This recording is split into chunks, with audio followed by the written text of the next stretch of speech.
Next guest is a talented actor you know from The Morning Show. Her new highly acclaimed movie is called Past Lives. It's on demand now. Please welcome Greta Lee.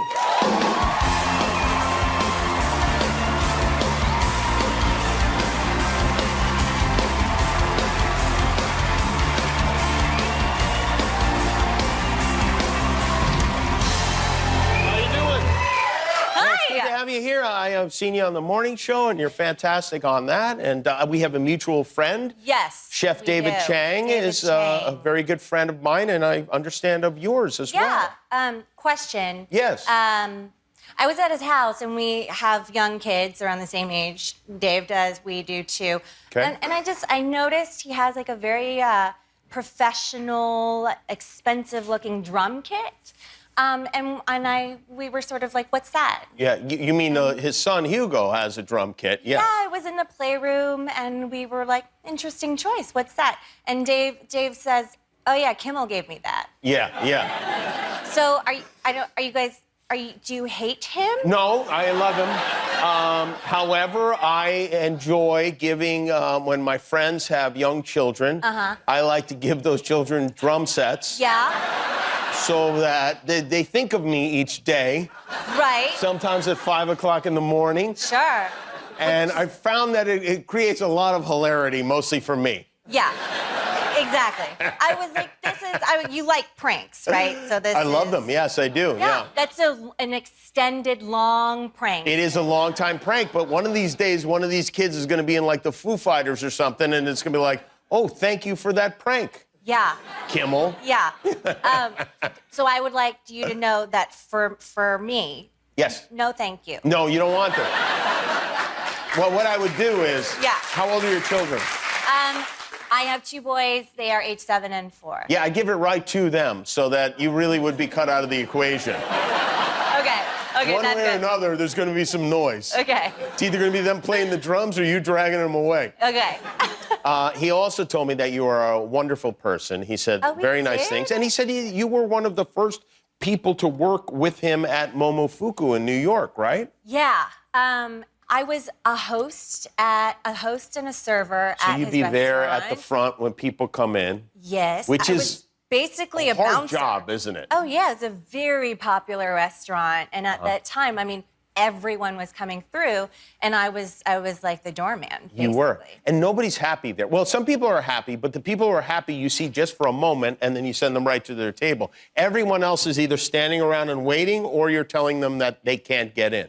Yeah. Yeah. I'm having to tell them, like, I'm sorry, it's a 4-hour wait. Yeah. With the famous people come in? Everybody. Did you have any very bad experiences with any famous people that you can share with us? Of course I did, and I will never name them. Oh, really? Well, this is what's so crazy right now, Jimmy. I am in all of these rooms because of the success of the movie, the love for this movie, with all of the people that I used to wait on. For real? For real, and they don't know that, but I do. Wow, and you don't ever tell them? No. Wow. And do you ever see one that you go, oh, yeah, this one wasn't good. This one didn't react well to the news that they were going to have to wait in line. 4 hours? Yeah. Yes. Is it Matt Damon? Are you thinking of Matt Damon Right, when his name rhymes with, Matt Damon. Yeah. No, right, to be clear, no. Does his name sound like Fat Demon? Totally. By the way, congratulations on the movie, and I'm sure you are in a lot of rooms. Thank you. Thanks. This is getting what they call Oscar buzz, which must be very exciting for you. Yes, Yeah. it is crazy. Yes. Does that embarrass you when I mention that? A little bit. A little bit? I mean, I'm trying to pretend. I'm trying to be really cool about it. Like, yeah, whatever. Yeah, right. Yeah.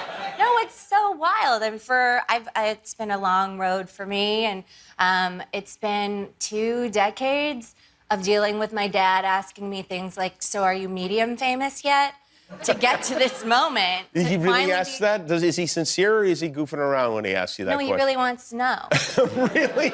Are you medium famous yet? Yeah, he's been asking me that repeatedly for several decades. He just wants to know what to tell his friends. It's a very practical question for him. He just wants to explain appropriately what's going on with his daughter. Does he not understand that in that event, that if they know what you're doing, then the answer is yes, you are medium famous? I mean, it's kind of self-evident, isn't it? Well, you would think, but yeah.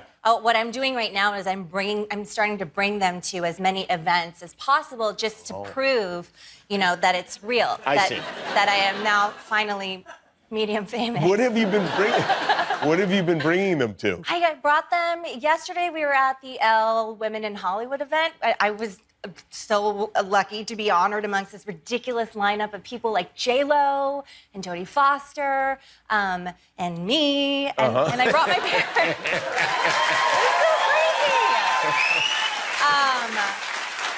But yeah, and my parents met J-Lo. They met J-Lo. Oh, did they know J-Lo? Like, were they familiar with J-Lo's work? Yeah, they knew J-Lo. They were adamant about J-Lo and Jodie Foster. And they were so weird. They were so weird. What does he mean when you say they were weird? They were weird? They were like, if there's a way to be simultaneously extremely nervous and aggressive at the same time, like, it's just really, like, it's disorienting, and needing to tell them, like, do you know Greta Lee? Do you know her? Oh, really? They say that too. Yeah. Oh, yeah. Did you at any point regret bringing them? Yes. You did, yeah. But you will continue to bring them to these events. I think so. In the hope that Dad will then stop asking you this question. Yeah, I think so. Well, maybe this will help being on, you can say, hey, look, I was on a show. Yeah, he's going to watch. I think he's going to watch with all of his friends. Okay, good. All right. And did they go see the movie? I would imagine that they did. They did. Oh, God. They also did this other thing. After the movie came out, I found out that they were going to all of the theaters here in LA and buying tickets. They went to the Grove and Century City because they wanted to scope out. They took it upon themselves to find out, like, how well it was selling. And, like, I had to explain to them, like, Mom and Dad, there's actually a really effective system that in place that can handle that. It's like the computers involved, and they would send me pictures of them, like selfies, at the Grove, and like with a report back, like, not a lot of Koreans in this audience at 2 o'clock. I had to ask them to stop. That is really funny, but also very sweet in a way. Yeah.